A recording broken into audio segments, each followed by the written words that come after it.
Тоголок Молдо Байымбет Абдрахманов родился в местности Куртка, в Нарыне. К поэзии приобщился через своего дядю по отцовской линии Музооке.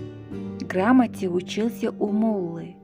Был знаком с творчеством известнейших восточных поэтов, таких как Низами, Наваи, Фердауси, Хафиз, Абай и другие.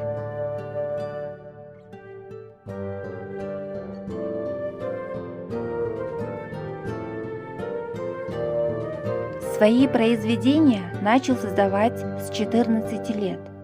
В молодости создавал в основном стихотворения о любви: «Черные глаза», «Толгунай», песня Джигита девушки. Затем создал поэму «Үрпюкан».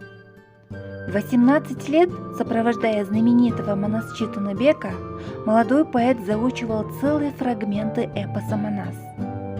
Именно Манас Читуныбек высоко оценил его грамотность и дал ему творческое имя Тоголок Молдо.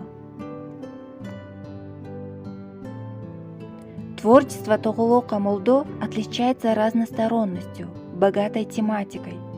Он знал множество образцов кыргызского устного народного творчества, мифических понятий, верований кыргызов, связанных с ними произведений.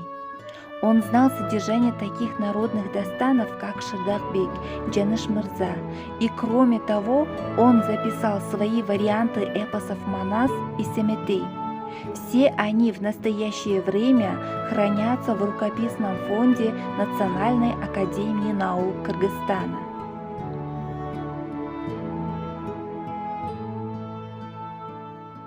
Тоголок Молдо является создателем также и ряда произведений в жанре басни. Широко известны его произведения «Осел и соловей», «Журавль и лиса» и другие. В целом творчество Тоголока Молдо основано на традициях устного народного творчества. Спасибо за внимание!